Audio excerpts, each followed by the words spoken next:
Assalamualaikum warahmatullahi wabarakatuh. Sahabat Babar Official beriman, bagaimana kabarnya?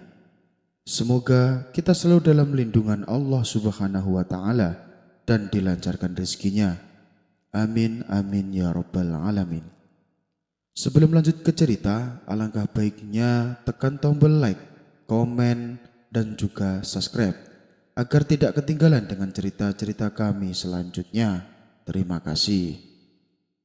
Sudah bertahun-tahun Baginda Raja Harun Ar-Rasyid ingin mengalahkan Abu Nawas. Namun perangkap-perangkap yang selama ini dibuat semua bisa diatasi dengan cara-cara yang cemerlang oleh Abu Nawas. Baginda Raja tidak putus asa. Masih ada puluhan jaring muslihat yang telah disiapkannya untuk menjerat dan menghukum Abu Nawas. Baginda Raja beserta para menterinya sering mengunjungi tempat pemandian air hangat yang dikunjungi para pangeran, bangsawan, dan orang-orang terkenal. Suatu sore yang cerah, saat Baginda Raja berendam di kolam, beliau berkata kepada menterinya, "Aku punya akal untuk menjebak Abu Nawas," kata Baginda Raja dengan wajah yang ceria. "Apakah itu, wahai Paduka yang mulia?" tanya salah satu seorang menteri. "Kalian tak usah tahu dulu.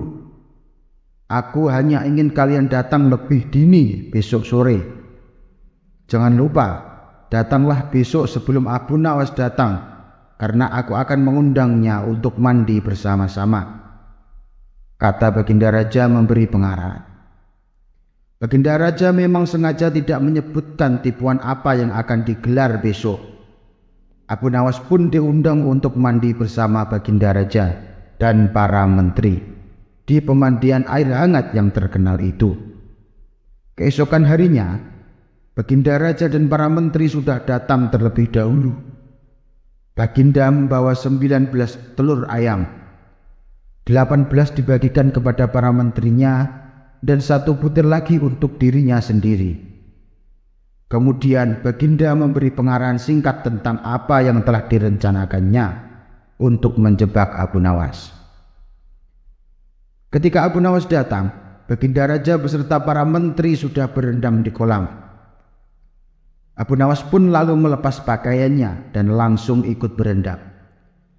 Abu Nawas berharap-harap cemas, kira-kira permainan apa lagi yang akan dihadapinya. Mungkin permainan kali ini lebih berat karena Baginda Raja tidak memberi waktu untuk berpikir. Tiba-tiba Baginda Raja membuyarkan lamunan Abu Nawas. Beliau lalu berkata kepada Abu Nawas, "Hei Abu Nawas, aku mengundangmu mandi bersama karena ingin mengajak engkau ikut dalam permainan kami," kata Baginda Raja. "Permainan apakah itu, Paduka yang mulia?" tanya Abu Nawas belum mengerti. "Kita sesekali melakukan sesuatu yang secara alami hanya bisa dilakukan oleh binatang. Sebagai manusia, kita harus bisa melakukannya dengan cara kita masing-masing," jawab Baginda sambil tersenyum. "Hamba belum mengerti, Baginda yang mulia," kata Abu Nawas agak ketakutan. "Masing-masing dari kita harus bisa bertelur seperti ayam, dan barang siapa yang tidak bisa bertelur, maka ia harus dihukum." Abu Nawas tidak berkata apa-apa, wajahnya nampak murung. Ia semakin yakin dirinya tak akan bisa lolos dari lubang jebakan Baginda dengan mudah. Melihat wajah Abu Nawas yang murung, wajah Baginda Raja semakin berseri-seri. "Nah, sekarang apa lagi yang kita tunggu? Kita menyelam lalu naik ke atas sambil menunjukkan telur kita masing-masing," perintah Baginda Raja. Baginda Raja dan para menteri pun mulai menyelam, kemudian naik ke atas satu persatu dengan membawa sebutir telur ayam. Abu Nawas masih di dalam kolam. Ia tentu saja tidak sempat mempersiapkan telur, karena ia memang tidak tahu kalau ia diharuskan bertelur seperti ayam. Kini Abu Nawas tahu kalau Baginda Raja dan para menterinya telah mempersiapkan telur masing-masing 1 butir. Karena belum ada seorang manusia pun yang bisa bertelur, dan tidak akan pernah ada. Karena dadanya mulai terasa sesak, Abu Nawas cepat-cepat muncul ke permukaan dan kemudian naik ke atas. Baginda Raja langsung mendekati Abu Nawas. Abu Nawas nampak tenang. Bahkan ia berlaku aneh. Tiba-tiba saja ia mengeluarkan suara seperti ayam jantan berkokok. Keras sekali sehingga Baginda dan para menterinya merasa kaget dan heran. "Ampun tuanku yang mulia, hamba tidak bisa bertelur seperti Baginda dan para menteri," kata Abu Nawas sambil membungkuk hormat. "Kalau begitu engkau harus dihukum," kata Baginda Raja bangga. "Tunggu dulu wahai tuanku yang mulia," kata Abu Nawas memohon. "Apalagi wahai Abu Nawas?" tanya Baginda tidak sabar. "Paduka yang mulia, sebelumnya izinkan hamba membela diri. Sebenarnya kalau hamba mau bertelur, hamba tentu mampu. Tapi hamba merasa menjadi ayam jantan, maka hamba tidak bisa bertelur. Hanya ayam betina saja yang bisa bertelur," kata Abu Nawas sambil membusungkan dada. Baginda Raja tidak bisa berkata apa-apa. Wajah Baginda dan para menterinya yang semula ceria penuh kemenangan, kini mendadak berubah menjadi merah padam karena malu. Sebab mereka dianggap ayam betina. Abu Nawas memang cerdik. Baginda Raja Harun ar-Rasyid dan para menterinya pun segera berpakaian dan kembali ke istana, tanpa mengucapkan sepatah kata pun. Memang Abu Nawas banyak akalnya dan telah diakui oleh para ilmuwan sebagai ahli mantik atau ilmu logika.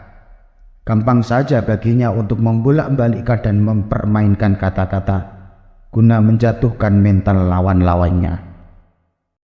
Pada suatu hari yang cerah, Raja Harun ar-Rasyid dan para pengawalnya meninggalkan istana untuk berburu. Namun, di tengah perjalanan, salah satu pejabat kerajaan yang bernama Abu Jahil menyusul dengan terengah-engah di atas kudanya. "Baginda, hamba mau mengusulkan sesuatu," kata Abu Jahil sambil mendekati sang raja. "Apa usulmu wahai Abu Jahil?" tanya Baginda Raja. "Agar acara berburu ini lebih menarik dan disaksikan banyak penduduk, bagaimana kalau kita sayembarakan saja?" ujar Abu Jahil dengan raut wajah serius. Baginda Raja terdiam sejenak. "Hamba ingin beradu ketangkasan dengan Abu Nawas, dan nanti pemenangnya akan mendapatkan sepundi uang emas. Tapi kalau kalah, hukumannya adalah dengan memandikan seluruh kuda-kuda istana selama 1 bulan." Tutur Abu Jahil meyakinkan Baginda Raja. Akhirnya sang raja menyetujui usulan Abu Jahil tersebut. Hitung-hitung sayembara itu akan memberikan hiburan juga kepadanya. Maka dipanggillah Abu Nawas untuk menghadap Baginda Raja. Abu Nawas pun segera menghadap Raja Harun. Ia selalu diberi petunjuk panjang lebar oleh Baginda Raja. Pada awalnya Abu Nawas menolak sayembara tersebut karena ia tahu bahwa semua ini adalah akal licik dari Abu Jahil yang ingin menyingkirkannya dari istana. Tapi Baginda Raja Harun memaksa dan Abu Nawas tidak bisa menolak. Abu Nawas berpikir sejenak. Ia tahu kalau Abu Jahil sekarang diangkat menjadi pejabat istana. Ia pasti mengerahkan semua anak buahnya untuk menyumbang seekor binatang buruannya di hutan nanti. Namun karena kecerdikannya, Abu Nawas tersenyum riang.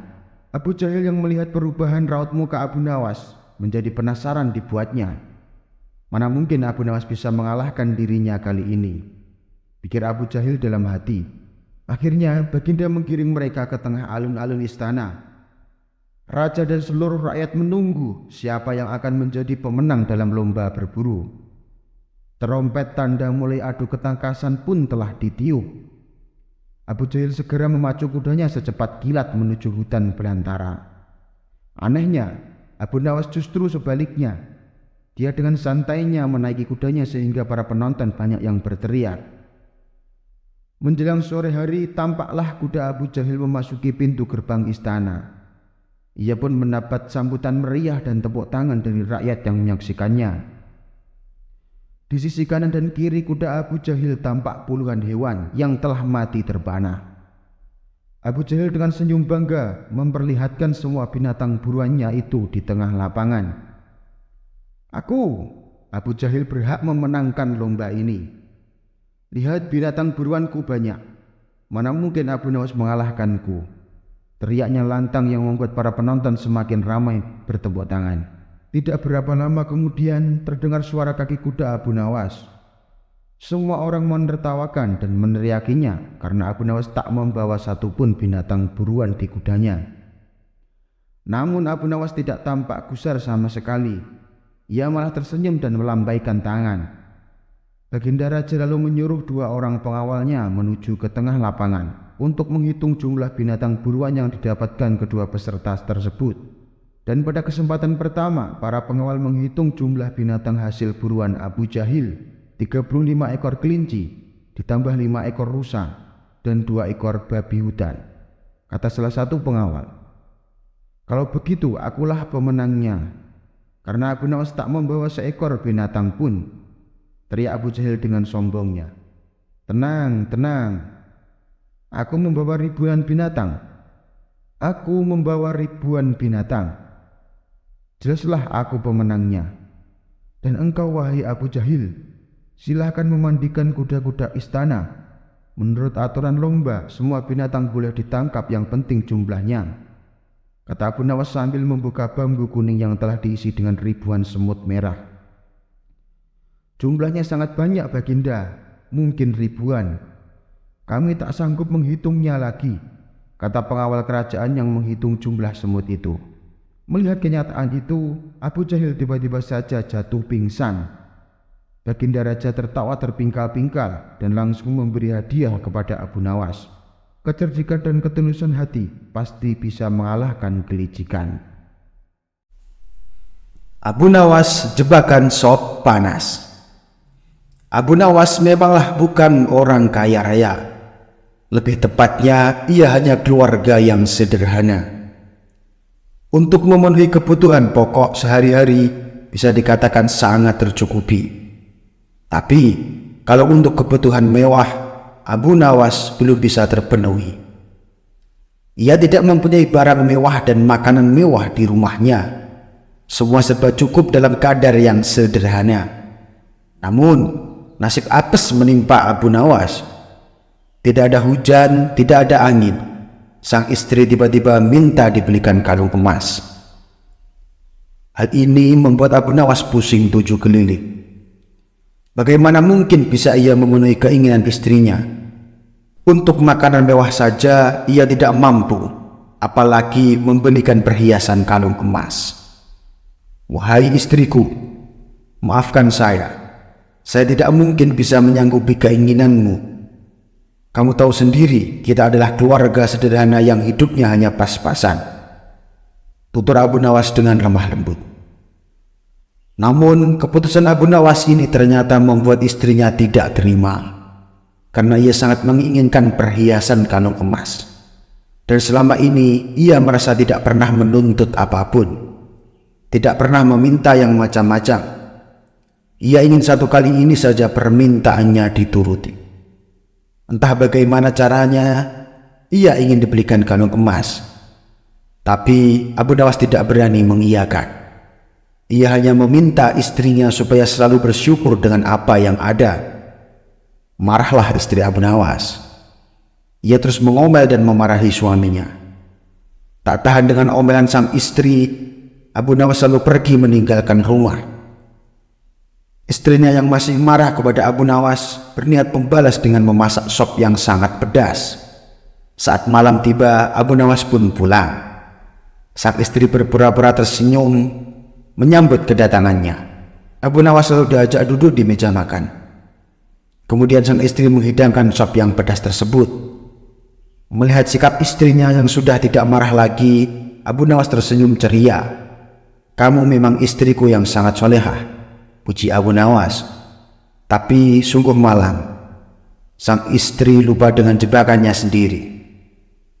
Ia menyendok sop pedas itu ke dalam piringnya dan memakannya.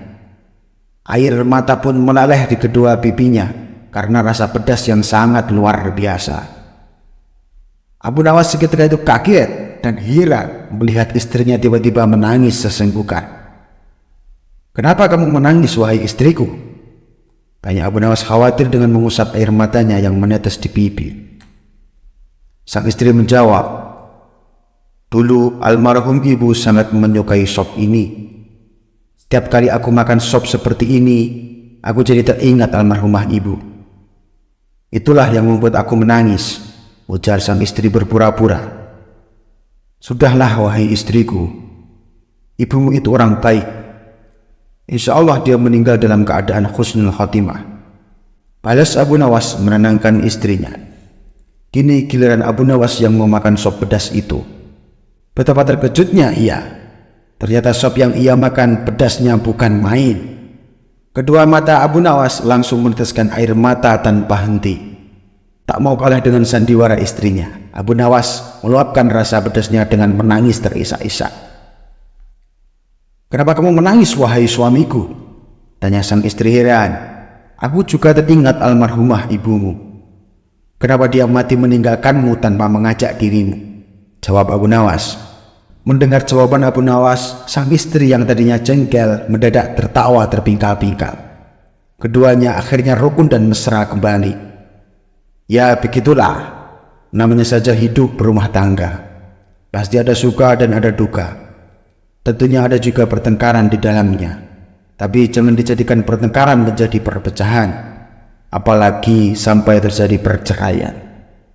Pertengkaran adalah bumbu dalam rumah tangga. Karena dengan adanya pertengkaran, kita bisa merasakan betapa nikmatnya kemesraan.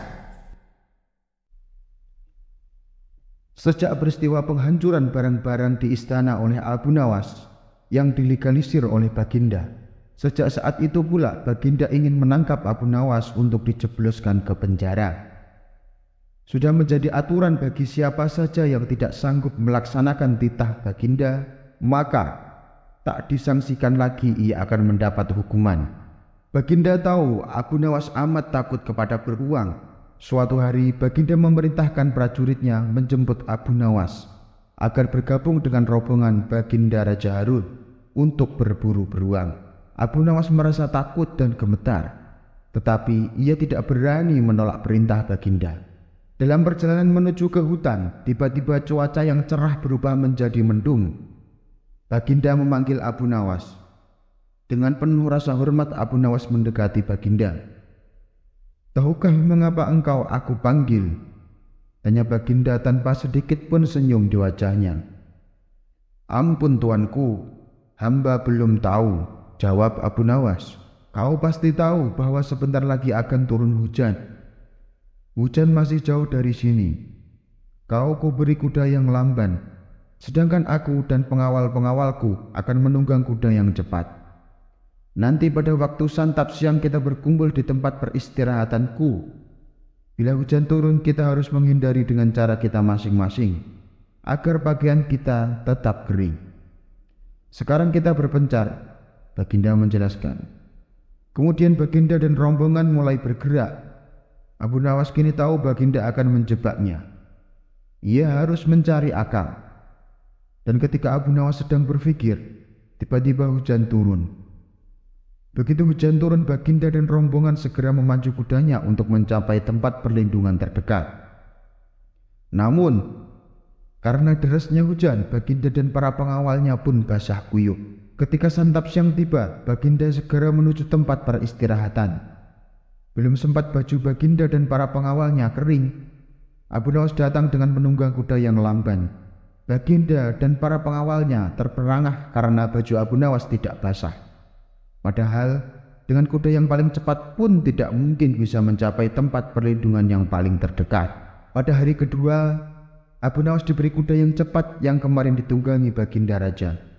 Kini Baginda dan para pengawalnya mengendarai kuda yang lamban. Setelah Abu Nawas dan rombongan kerajaan berpencar, hujan pun turun seperti kemarin. Malah hujan hari ini lebih deras daripada kemarin. Baginda dan para pengawalnya langsung basah kuyup karena kuda yang ditungganginya tidak bisa berlari dengan kencang. Ketika saat bersantap siang tiba, Abu Nawas tiba di tempat peristirahatan lebih dulu dari Baginda dan pengawalnya. Abu Nawas menunggu Baginda Raja. Selang beberapa saat Baginda dan para pengawalnya tiba dengan pakaian yang basah kuyup. Melihat Abu Nawas dengan pakaian yang tetap kering, Baginda jadi penasaran. Beliau tidak sanggup lagi menahan keingintahuan yang selama ini disembunyikan. Terus terang, bagaimana cara menghindari hujan wahai Abu Nawas? Mudah saja tuanku yang mulia. Aku dengan kuda yang cepat tidak sanggup mencapai tempat berteduh terdekat. apalagi dengan kuda yang lamban ini, kata Baginda. Hamba sebenarnya tidak melarikan diri dari hujan, tetapi begitu hujan turun, hamba secepat mungkin melepas pakaian hamba dan segera melipatnya, lalu mendudukinya. Ini hamba lakukan sampai hujan berhenti, kata Abu Nawas menjelaskan. Diam-diam Baginda Raja mengakui kecerdikan Abu Nawas. Abu Nawas belum kembali. Kata istrinya, ia bersama pendeta dan seorang ahli yoga sedang melakukan pengembaraan suci. Padahal saat itu Baginda amat membutuhkan Abu Nawas. Beberapa hari terakhir, Baginda merencanakan bangunan istana di Awang-Awang. Karena sebagian besar raja-raja negeri sahabat telah membangun bangunan yang luar biasa. Baginda pun tidak ingin menunggu Abu Nawas lebih lama lagi. Beliau lalu mengutus beberapa orang kepercayaannya untuk mencari Abu Nawas. Namun, mereka tidak berhasil menemukan Abu Nawas, karena Abu Nawas ternyata sudah berada di rumah ketika mereka baru berangkat. Abu Nawas lalu menghadap Baginda Raja Harun. Baginda pun amat riang. Saking gembiranya, beliau mengajak Abu Nawas bergurau. Setelah saling tukar-menukar cerita lucu, Baginda pun mulai mengutarakan rencananya. Aku sangat ingin membangun istana di Awang-Awang agar lebih terkenal di antara raja-raja yang lain. Adakah kemungkinan keinginanku ini terwujud, wahai Abu Nawas? Tanya Baginda Raja. Tidak ada yang tidak mungkin dilakukan di dunia ini, Paduka yang mulia. Jawab Abu Nawas berusaha mengikuti arah pembicaraan Baginda. Kalau menurut pendapatmu, hal itu tidak mustahil diwujudkan, maka aku serahkan sepenuhnya tugas ini kepadamu, kata Baginda puas. Abu Nawas terpanjat. Ia menyesal telah mengatakan kemungkinan mewujudkan istana di Awang-Awang. Tetapi nasi telah menjadi bubur. Kata-kata yang telah terlanjur didengar oleh Baginda tidak mungkin ditarik kembali. Baginda memberi waktu Abu Nawas beberapa minggu. Rasanya tidak ada yang lebih berat bagi Abu Nawas kecuali tugas yang diembannya sekarang. Jangankan membangun istana di langit, membangun sebuah gubuk kecil pun sudah merupakan hal yang mustahil dikerjakan. Hanya Tuhan saja yang mampu melakukannya, gumam Abu Nawas. Hari-hari berlalu seperti biasa. Tak ada yang dikerjakan Abu Nawas kecuali memikirkan bagaimana membuat Baginda merasa yakin kalau yang dibangun itu benar-benar istana di langit. Seluruh ingatannya dikerahkan dan dihubung-hubungkan. Abu Nawas bahkan berusaha menjangkau masa kanak-kanaknya. Sampai ia ingat bahwa dulu ia pernah bermain layang-layang.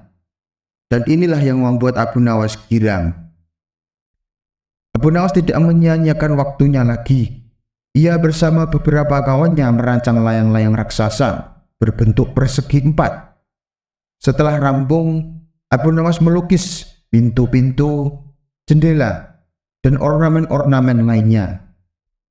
Ketika semuanya selesai, Abu Nawas dan kawan-kawannya menerbangkan layang-layang raksasa itu dari suatu tempat yang dirahasiakan. Begitu layang-layang raksasa berbentuk istana itu mengapung di angkasa, penduduk negeri gempar. Baginda Raja pun girang bukan kepala. Benarkah Abu Nawas berhasil membangun istana di langit? Dengan tidak sabar, beliau didampingi beberapa orang pengawan bergegas menemui Abu Nawas. Abu Nawas pun berkata dengan bangga, Paduka yang mulia, istana pesanan Paduka telah rampung, kata Abu Nawas merendah. Engkau benar-benar hebat, Abu Nawas, kata Baginda memuji Abu Nawas. Terima kasih Baginda yang mulia, kata Abu Nawas. Lalu bagaimana caranya aku ke sana? Tanya Baginda. Dengan tambang Paduka yang mulia, jawab Abu Nawas. Kalau begitu siapkan tambang itu sekarang. Aku ingin segera melihat istanaku dari dekat, kata Baginda tidak sabar. Maafkan hamba Paduka yang mulia. Hamba kemarin lupa memasang tambang itu, sehingga seorang kawan hamba tertinggal di sana dan tidak bisa turun, kata Abu Nawas mulai berkelit. Bagaimana dengan engkau sendiri, Abu Nawas? Dengan apa engkau turun ke bumi? Tanya Baginda. Dengan menggunakan sayap Paduka yang mulia, jawab Abu Nawas dengan bangga. Kalau begitu, buatkan aku sayap supaya aku bisa terbang ke sana, kata Baginda. Paduka yang mulia, sayap itu hanya bisa diciptakan dalam mimpi, kata Abu Nawas menjelaskan. Engkau berani mengatakan aku gila seperti itu? Tanya Baginda sambil melotot. Iya Baginda, kurang lebih seperti itu, jawab Abu Nawas tangkas. Apa maksudmu? Tanya Baginda lagi. Baginda sendiri tahu bahwa membangun istana di awang-awang adalah pekerjaan yang mustahil dilaksanakan. Tetapi Baginda tetap menyuruh hamba mengerjakannya. Sedangkan hamba juga tahu bahwa pekerjaan itu mustahil dikerjakan. Tetapi hamba tetap menyanggupi titah Baginda yang tidak masuk akal itu. Kata Abu Nawas berusaha menjelaskan kepada Baginda Raja. Sebenarnya siapa di antara kita yang gila? Tanya Baginda mulai jengkel. Hamba kira kita berdua sama-sama tidak waras tuanku, jawab Abu Nawas tanpa ragu. Tanpa menoleh, Baginda Raja pun kembali ke istana diiringi para pengawalnya. Abu Nawas berdiri sendirian sambil memandang ke atas melihat istana yang terapung di awan-awan. Tidak seperti biasa, hari itu Baginda tiba-tiba ingin menyamar menjadi rakyat biasa. Beliau ingin menyaksikan kehidupan di luar istana tanpa sepengetahuan siapapun agar lebih leluasa bergerak.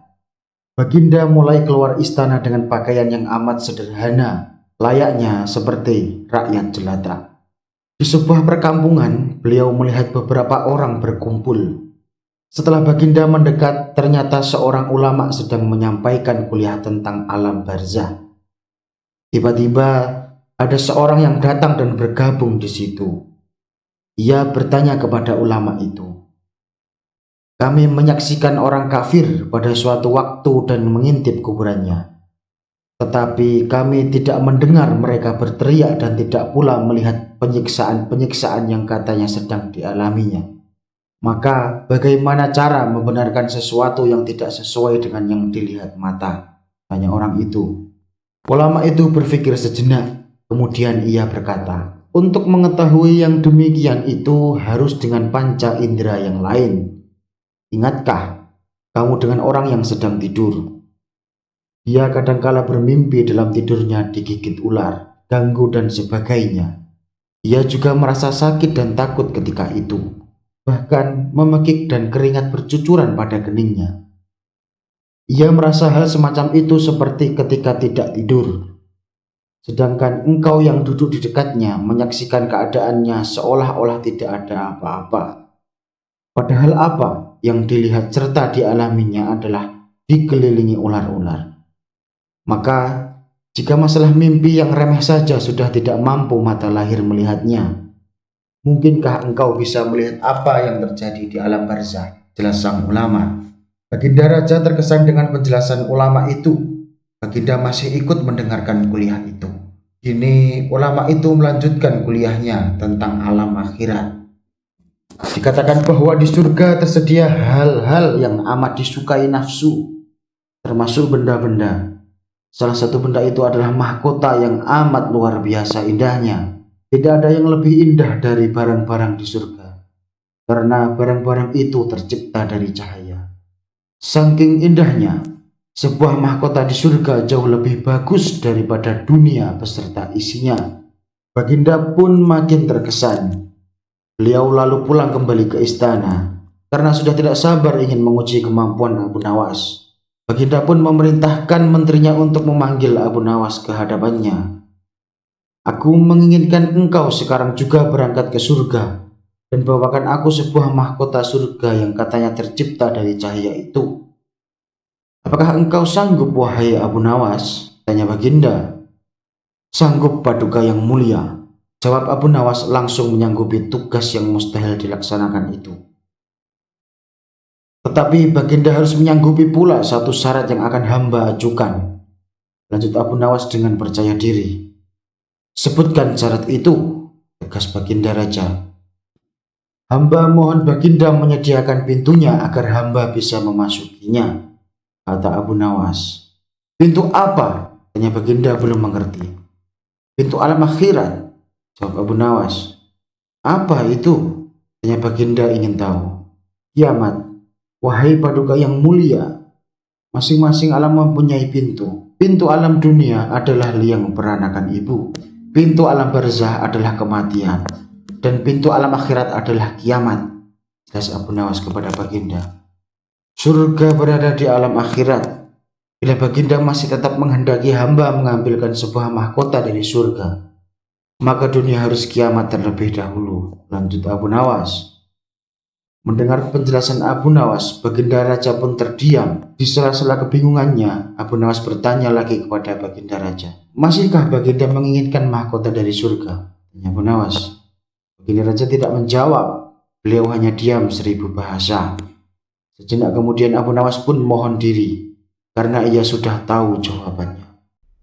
Baginda Raja baru saja membaca kitab tentang kehebatan Raja Sulaiman yang mampu memerintahkan para jin untuk memindahkan singgasana Ratu Bilqis di dekat istananya.